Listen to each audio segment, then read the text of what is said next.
57వ కీర్తనలో 2 మాటలు చెప్పుకొని మనం అందరూ చక్కగా వచ్చి ప్రార్థన చేద్దాం. మరి ముఖ్యంగా ఏంటంటే ఈ ఆంధ్ర సరౌండ్స్లో ఈ సరౌండ్ హౌస్లో ఈ వైరస్ ఆవరించింది. ఇప్పుడు మన వంతుగా సృష్టికర్త శక్తిమంతుడు యెహోవా రాఫా, స్వస్థపరచు యెహోవాను నేనే అన్నట్లు ఆయనకు మనం విజ్ఞాపన చేద్దాం. చదివివేయ ఆ ప్రాంతాల్లో బిడ్డలు ఉన్నారు కయ్యా, బిడ్డలు ఏ విధంగా వాళ్ళు మందిరానికి రావాలి, లేక మేము వెళ్ళగలము, ఇది అర్థమైపోయింది. వైరస్ చదివేది దేవా, పాజిటివ్ అనబడే కేసులని నెగిటివ్ మార్చబడేది మనం చేయాలి. ప్రార్థన ఇది మన వంతిది. నన్ను కరుణింపుము దేవా, నన్ను కరుణింపు, నేను నీ శరణు చొచ్చి ఉన్నాను. ఈ ఆపదలు తొలగిపో వరకు నీ రెక్కల మీద శరణు చొచ్చి ఉన్నాను. చూడండి, ఇక్కడ ఈ కీర్తన ఎవరు రాశారో ఎట్లా చూడండి. అలా యెహోవా దావీదు సౌలు నొక్క నుండి పారిపోయినప్పుడు అతడు రక్షించు. ఎక్కడి నుండి పారిపోయాడు? మరణ భయం కలిగి సౌలు దగ్గర నుండి పారిపోయి గుహలో దాక్కున్నారు. దావీదు గారు మనకు చాలా పాఠాలు నేర్పించాడు. కీర్తన చదివినప్పుడల్లా ఎట్టి సమయంలో కూడా, అంత శ్రమ మరణ భయం గడిలో కూడా దేవునికి ఎలాగో ప్రార్థన చేయాలో ఈ భక్తులు నేర్పించారు. భలే భక్తి విషయాలు, కృతజ్ఞతలు, స్తుతులు, స్తోత్రాలు, లేక వాక్యాన్ని ధ్యానం చేయడం, ప్రార్థన చేయడం, ఇలాంటి సంగతులన్నీ మనం దావీదు భక్తుని యొక్క కీర్తనలో మనం నేర్చుకోవచ్చు. ఇక్కడ సౌలు తరుగుతున్నాడు, అతను పారిపోయాడు. సౌలు దగ్గర ఎందుకు పారిపోయాడంటే, సౌలు ఎందుకు వెంటబడ్డాడంటే చంపడానికి వెంటబడుతుంది. దావీదుకు 10,000 కొలది, సౌలుకి 1,000 కొలదని. ఈ స్త్రీలు, ఈ ప్రజలు, మనుషులు పొగిడారుగా పాపం. దావీదు వాక్యంలో రాయబడేట్టుగానే జనుల మిమ్మల్ని పొగిడినప్పుడు మీకు శ్రమని, ఆడ పొగడతో వీరికి కిరీటాన్ని ధరింపజేయాల, మల కిరీటాన్ని ధరింపజేసి అన్నమాట. కొన్ని పొగడతలు నష్టాన్ని, నాశనాన్ని కలుగు చేస్తుంది. ముఖ్యంగా భక్తులుగా ఎవరేం పొగినా, ఎవరు ప్రయత్నించినా కూడా దానికి లోపడకపోవడం, యేసు రక్తమే చేయదు. ఈ పొగడతలకు లోనే గర్వం వచ్చిందేమో దేవా అని మనం దేవునికి మనసులో ప్రార్థన చేస్తున్నాం. మనసులో కొందగా మన మాటలు ఇతరులకు వినపడకూడదు అనుకుంటే మనసు లేదు, హాయిగా మనసులో ప్రార్థన చేస్తున్నాం. ఏ సంఘటన అయినా, ఏ సందర్భం. చాలామంది ఇతరులు అన్ని జనాల మధ్యలో ఉన్నప్పుడు కూడా మనసుతో మనం ప్రార్థన చేస్తాం. అది తెలియదు. కాబట్టి ఈ పొగడతం చాలా డేంజర్. వాటికి భక్తులందరూ దూరంగా ఉండాలి. ఈ పొగడతలు ఉన్నాయి పాపం. చక్కగా తన పనిని తను చేసుకునే దావీదు పారిపోవడం జరుగుతుంది. కానీ పొగడతలేమో కానీ ఈయన పారిపోవడం వలన గొప్ప పాఠం లేదా గొప్ప అనుభవాన్ని పొందుకోగలిగాడు. పాఠం నేర్చుకున్నాడు, అనుభవాన్ని పొందుకున్నాడు. గుహలో దాక్కు. ఇప్పుడు ప్రస్తుతం మనందరూ కూడా అదే, టీచర్లు, లెక్చరర్లు కదా, ఉద్యోగస్తులు అందరూ ఈ కరోనా వైరస్ వలన ఏమాత్రం ఉద్యోగాలకు వెళ్ళకుండా ఈ పారిపోయేటట్టు చేసిన ఇళ్ళకి, అందరినీ ఇళ్ళకి పారిపోయేటట్టు చేసింది. ఇప్పుడు దేవుని ఎరగని వారు, అవిశ్వాసులు, ఆత్మీయత లేని వారైతే చక్కగా టీవీలు చూసుకుంటాం, లేదా పుస్తకాలు చదువుకుంటాం, సినిమాలు చూసుకుంటాం, సీరియల్ చూసుకుంటాం, ఇంకేవో జరుగుతాం. ఇప్పుడు ఈ కరోనా వైరస్ వలన సౌలు యొద్ద నుండి మరి దావీదు పారిపోయినప్పుడు గుహలోకి వెళ్ళినట్లుగా దీనివల్ల మనం అన్ని ఊళ్ళు పెట్టుకొని పారిపోయిన పరిస్థితి అయింది. రోజు దినకూలికి వెళ్ళేటటువంటి ఆయన అని లేదు కదా. ఉద్యోగాలకు వెళ్ళేవాడు ఉద్యోగాలు లేవు, వ్యాపారవేత్తలకు వ్యాపారాలు లేవు, ఏది లేవు. వాళ్ళ జీవనోపాధి స్థలాల నుండి పారిపోయి వెళ్ళవచ్చు. ఇప్పుడు ప్రతి భక్తుడు ఒక దావీదు అయిపోవాలి. గుహలో దావీదు అన్నట్లుగా ఆ గుహే మనకు దేవుని సన్నిధి, అదే మనకు దేవుని సన్నిధి. ఇప్పుడు మనం చేయవలసింది ఏంటంటే మన గృహాల్లో సన్నిధిలో మనం కూర్చొని దేవునికి ప్రార్థన చేయాలి. ప్రతి ఒక్కరూ దావీదు అయిపోతే తప్ప ఈ సౌలు కదా, సౌలు సూచనగా లేక కరోనాకు సూచనగా ఉన్న ఈ సౌలు వాడి నుండి తగ్గించుకోలేదు. గుహ కావాలి, ఆయన సన్నిధి కావాలి.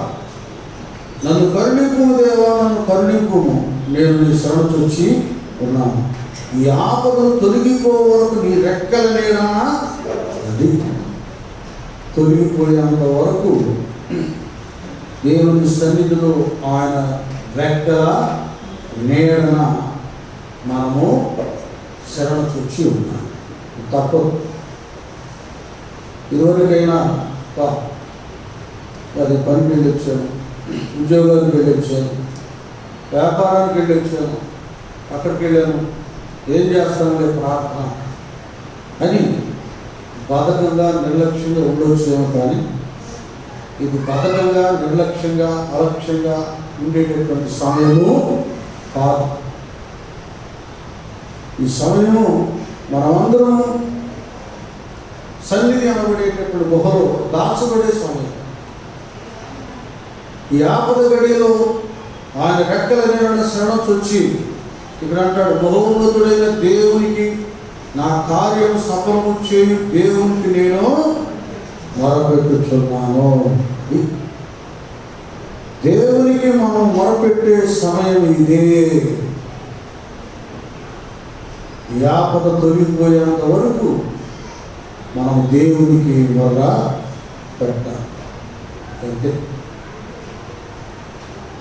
నాకు ప్రాణము కల్లాడిలాగా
చూడండి. ఇప్పుడు ఈ ఆపద తొలగిపో వరకు ఆయన రెక్కల నీడన మనం శరణు చూచి ఉన్నారు. మహోన్నతుడైనటువంటి మన దేవునికి ఈ కార్యాన్ని సఫలం చేసే దేవునికి మనం మొర పెట్టాలి. ఇది మనకు కావాల్సి. ఒకవేళ కొద్దిగా మనం బలహీనంగా ఉన్నా, అనారోగ్య పరిస్థితుల్లో ఉన్నా, ఇప్పుడు ఇదివరకంటే 60 సంవత్సరాలు పైబడిన వారు కూర్చోవడం, లేవడం, మోకరించడం ఇవి కష్టంగా ఉండేవి. ఇప్పుడు పరిస్థితి ఏంటంటే కొద్ది వయసులోనే అన్ని రకాల బలహీనతలు వస్తుంది. ఇప్పుడు ఫుడ్ అలాంటి మనం తినే ఆహారం అంత మందులతో కూడింది కదా, కెమికల్స్తో కూడింది కదా. దానివల్ల శక్తి, బలం, కండ పుష్టి, నరాల శక్తి దానికి బదులుగా కండకు బదులుగా ఉబ్బుతుంది. వాపులాగా నరాల్లో శక్తి బదులుగా బలహీనత వస్తుంది. శరీర బలహీనత అనేది చాలా మందిని ఆవరించింది. దీంతో వయసుకు సంబంధం లేదు, సంబంధం లేదు. 60-70 సంవత్సరాలకు షుగర్ ఉంది, 20-10 సంవత్సరాలు కూడా షుగర్ వచ్చేసి వాళ్ళు అసలు తక్కువ లేకపోతున్నారు.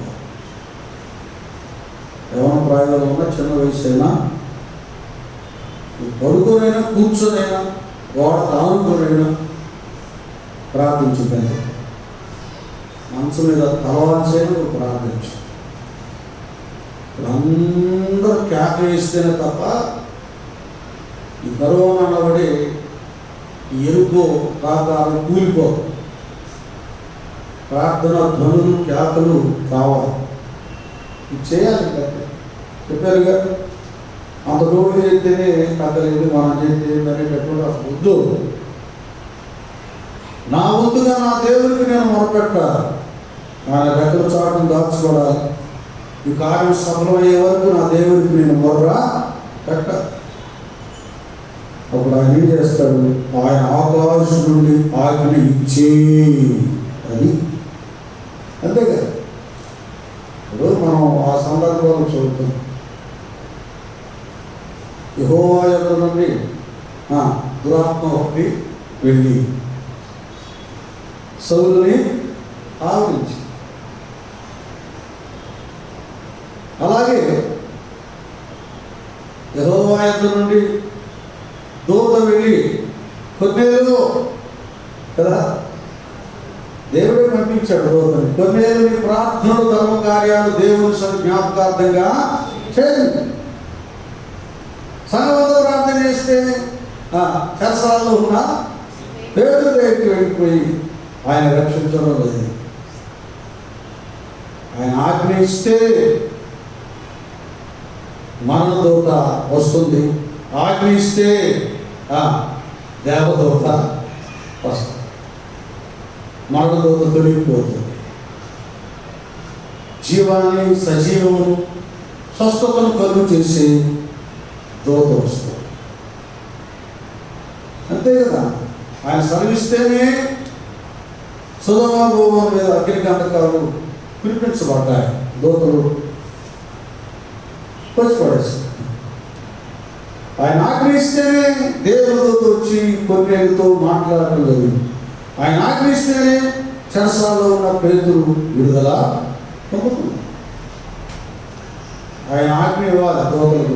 అది మనం చేయాల్సిన పని ఏంటంటే ఈ తెగులును కలుగు చేసే ఈ మృత్యు, ఈ మరణదూత పారిపోవాలంటే దేవుని దూత జీవాన్ని, స్వస్థతను కలుగు చేసి దేవుని దూతకు దేవుడు ఆజ్ఞాపించాలి, వెళ్ళిపో, ఈ తెగులను నివారించు, తెగులను పారదురు.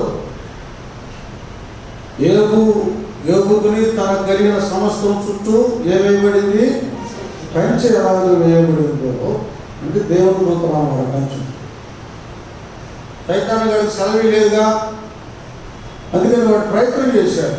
ఎప్పుడన్నా యోగుల గురించి విచారణ చేశాడు. ఏ విచారణ చేస్తావు నువ్వు? అతనికి కలిగిన సమస్తం చుట్టూ ఏమేశావు? కంచె వేశావు. నేనేం చేస్తాను? ఏం చేస్తాను? భయపడి వచ్చేసి ఇంకా మీ టీం అంతా అక్కడ ఉంది, నేనేం చేయగలను? వాళ్ళకి శక్తి ఇచ్చావు, బలం ఇచ్చావు, కాబట్టి పారిపోయింది. ఇప్పుడు మనం చేయాల్సింది ఏంటంటే దేవుడికి మొదలుపెట్టాలి, విజ్ఞాపన చేయాలి. ఆకాశం నుండి దేవుడు ఆజ్ఞ ఇచ్చి ప్రపంచాన్ని రక్షించు వరకు మనం దేవునికి ప్రార్థన చేయాలి. అదంతా తర్వాత ఇది మనం గంటలేద్దాం, విజయించబడదాం, ఇంకేదేదో చేద్దాం. ఇప్పుడు ప్రస్తుతం అందరం చేయవలసింది ఇది ప్రార్థన సమయం, నిత్య ప్రార్థన. ఏకాంతంగా ఉన్నప్పుడు ప్రార్థన, ఇంట్లో కుటుంబం 4-5 సమావేశమైనప్పుడు ప్రార్థన, ఇలా సంఘంగా కలుసుకున్నప్పుడు ప్రార్థన. ఇది మన గురించి ప్రస్తుతం ఈ తెగులు వెళ్ళిపోయేంత వరకు అవసరం ప్రార్థన ప్రార్థన ప్రార్థన. దేవుడు ఆజ్ఞాపించాలి, అయ్యా ఆయన ఆకాశాన్ని ఆగ్రహించి నన్ను రక్షించు, ఆయన ఆజ్ఞించాలి. వెళ్ళిపో, కరోనా వైరస్ వెళ్ళిపో, తెగులు వెళ్ళిపో, ఆయన ఆజ్ఞయాలి. ఆరోగ్యాన్ని కలుగు చేసి తన బోధనను పంపించాలి. వాడు వచ్చి మన అందరినీ తాకుతారు, అందరికీ తన ప్రభావం నావరింపు చేస్తారు. దూరం అలా రాగానే పాజిటివ్ కేసులన్నీ నెగిటివ్గా మారి బెడ్లో ఉన్న వాళ్ళంతా లేవిస్తారు. ఎన్నో భక్తుల పక్షంగా ఇలా కార్యాలు జరిగింది. ఒక భక్తుడు జీవం అనేటటువంటి భక్తుడు యాక్సిడెంట్ అయి చచ్చిపోయాడు. అన్ని కాళ్ళు చేతులు మాత్రం ఇరిగిపోతే అక్కడ పడేసాడు, సేవలు పడేసాడు. సేవలు లేకుంటున్నాడు. దోతులు వెళ్ళి తాకాడు, బ్రతికాడు. డాక్టర్లు నర్సులు ఆశ్చర్యపోయి చాలామంది మార్పు చెందారు. ఇప్పుడు దూతలను దేవుడు పంపించాలి భూమి మీదకి. అంటే అది ఎవరి వల్ల కాదు, ఏ దేశపు ప్రధానులు, మంత్రులు, అధికారులు, శాస్త్రవేత్తలు ఎవరి వలన కాదు. స్వస్థపరుచు యెహోవాను నేనే. ఘోర వ్యాధైనా తీరని బాధైనా, ఘోర వ్యాధైనా తీరని బాధైనా,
కాబట్టి ఇది మన మీదే ఆధారపడి కాబట్టి మీరు తెలుసుకోండి.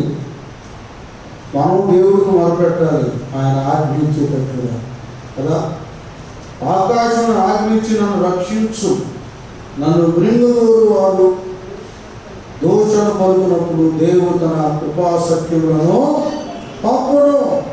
దేవుని స్తోత్రం. ఆయన ఆజ్ఞించి దూతలను పంపించాలి కదా. అలాగే తన కృపాసత్యములను ఆయన పంపును అన్నట్లుగా కృప ఆయన దయా కనికరం సత్యమైన వాక్కు పేరుకుండగా ఆయన తన వాక్కును పంపి చెప్పండి, ఆయన తన వాక్కును ఏం చేశాడు?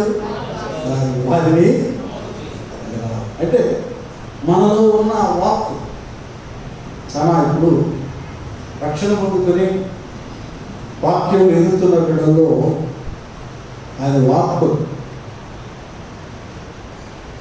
మనలో భక్తులలో ప్రభు రక్తం చేత కడగబడిన వారిలో వాక్యానుసారంగా జీవిస్తున్నటువంటి వారిలో దేవుడు తన కృపను బట్టి ఇతడు అనర్హుడు, పనికిరాడు అన్నట్లుగా దూరమైపోక తన వాక్కును అనగా అది వాక్యమును వాక్యము దేవుని వద్ద వాక్యమే, అది ఆయన మనం సత్యమైన దేవుడు, వాక్యమైన సత్యం మనలో, మన అంతరంగంలో. నేను దానికి చెప్తాను, మీకు అర్థం అవడానికి. ఏదో మమ్మల్ని పొగుడుతున్నాడు పాస్టర్ గారు అనుకుంటాగా చెప్తాను. దానికి ఏదైనా ఒక కష్టం, ఒక ఆపద, ఒక సమస్య, ఒక వ్యాధి, ఒక బాధ వచ్చినప్పుడు భక్తులందరికీ దేవుని వాక్యమే జ్ఞాపకానికి వస్తుంది. ఒక ఫంక్షన్కి వెళ్ళావు, ఆ ఫంక్షన్లో నీ దీన కదా, లేక నీ పేద స్థితిని బట్టి సరైన రిసీవింగ్ లేకుండా, పలకరింపు లేకుండా, చిన్న చూపు చూసేటటువంటి పరిస్థితులు అక్కడ ఏర్పడిన వెళ్ళి ఆ పెద్ద ఆయనతో, ఈ పెద్ద ఆయనతో, ఆ బంధువుతో, ఈ బంధువుతో నన్ను చూసావు పిలిచేది, కానీ సరైన రిసీవింగ్ లేదు, సరిగా చూడటం లేదు, సరైన గౌరవ మర్యాద లేదు అని చెప్పవు. వెంటనే దేవుని వాక్యం మన జ్ఞాపకం వస్తుంది. వాక్యమైన దేవుడు మన జ్ఞాపకానికి వస్తాడు. నా ప్రభువునే హీనపరిచాడు, దూషించాడు. అసలు ఆయనకే నక్కలకు బరిలోని ఆకాశ పక్షులకి మనిషి కుమారుడు తర్వాత స్థానం కూడా అయినా పర్వాలేదు. దేవుని వచ్చి ఆయన వాక్కును బట్టి తగిన సమయం ముందు ఆయన వివరను హెచ్చించినట్లు ఆయన బలిష్టమైన చేతి కింద అది మనకి వాక్యం మనలో అంతరంగంలో ఇమిడి ఉంది కనుక ఆ వాక్యం మన జ్ఞాపకం. వాళ్ళు అస్సలు పట్టించుకోకపోయినా, ఏం చేయకపోయినా, మన ఎదురు ఎవరెవరినో గొప్పగా మాట్లాడుతున్నా, ఎదురు చేస్తున్నా, అస్సలు వాటి మీద మన దృష్టి పోదు. మన మనోవ్యాప్తరాలన్నీ, మన దృష్టి అంతా కూడా మనలో ఉన్న వాక్యం మీద వెళుతుంది. జనులు మిమ్మల్ని నిందించి హింసించి మీ మీద అబద్ధలుగా చెడ్డ మాటలలా పలుకున్నప్పుడు ధన్యులు, మీరు సంతోషించి ఆనందించండి, పరలోకము మీ బహుమానము దేవుని స్తోత్రం. హల్లెలూయా. ఇది ఇప్పటికి కూడా ఈ కరోనా వైరస్ ఈ సమయంలో కూడా ఈ విధమైనటువంటి ధైర్యంతో నిబద్ధత కలిగి మనం ఉన్నామంటే ఇదే కారణం. దేవుడు తన కృపాశక్తులను పంపును. ఏదో ఉరికి వేయాలని, దోషలక్ష్యాలు ఇంకేవేవో జరగాలని పరిస్థితున్నా ఇప్పుడు నిలకడగా, ధైర్యంగా, నిర్భరంగా ఉన్నామంటే ఇది దేవుడు మన విషయంలో జరిగించాడు. ఇంకా ఎన్నో విషయాలు ఉన్నాయి.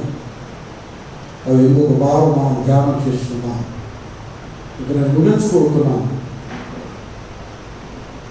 ఈ సమయంలో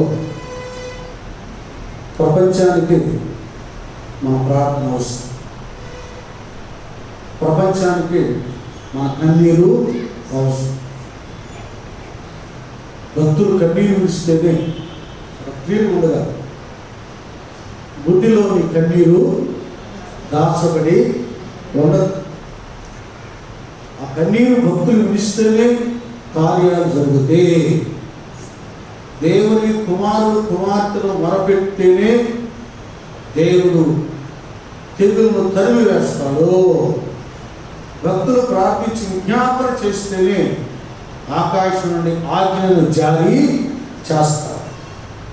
తన దూతలను పంపిస్తారు, కార్యాలను సఫలము చేస్తారు. కనుక ఇంకేం ఆలోచించదు. మనం ఒకటి నా డ్యూటీ ఏంటి, ఇప్పుడు నేను వచ్చాను కదా, నా పని ఏంటంటే ఇవాళ మనందరూ ఒకే అంశం.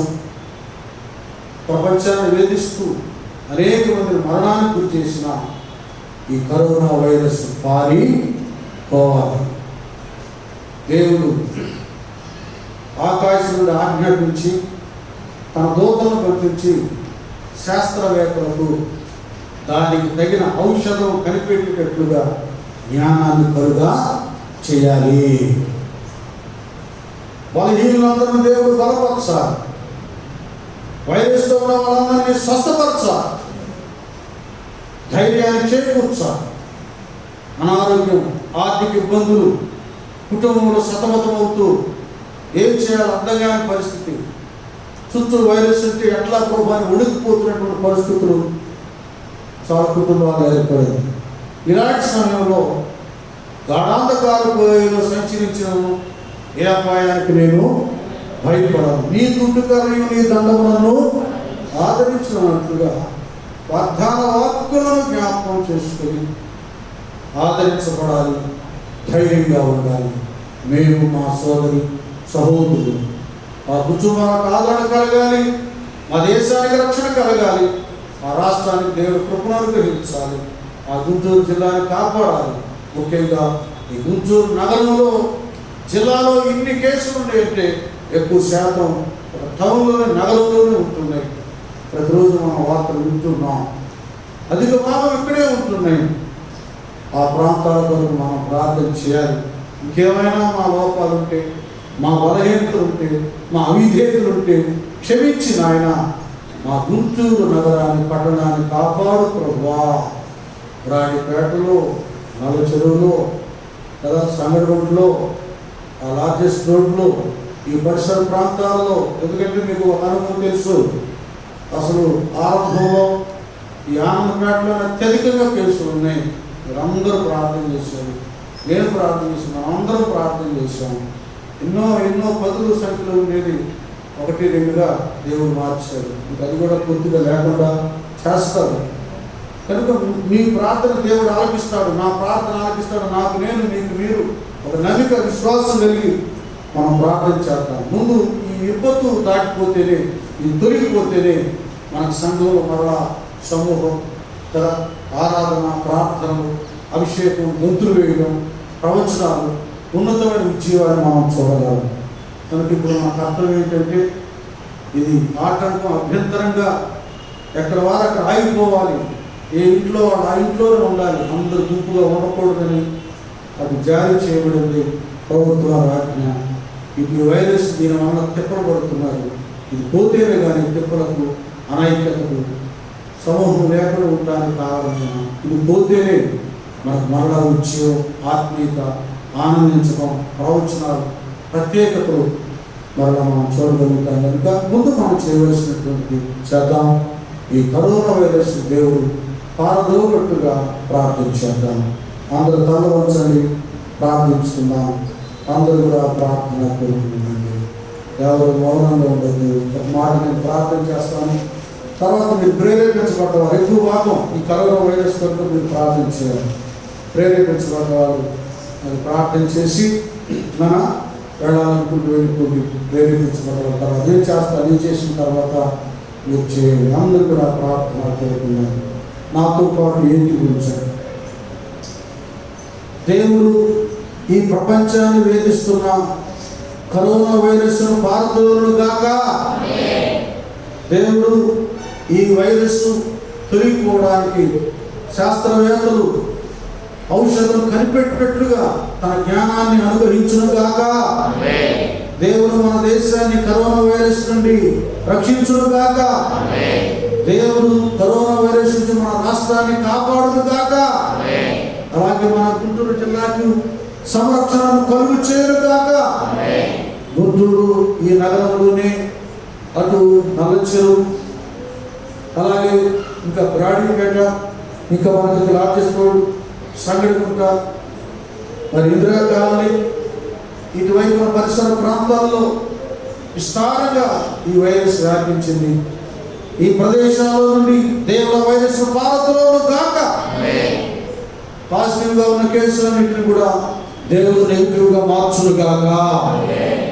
పరమ తండ్రి నీకే స్తోత్రాలయ్యా.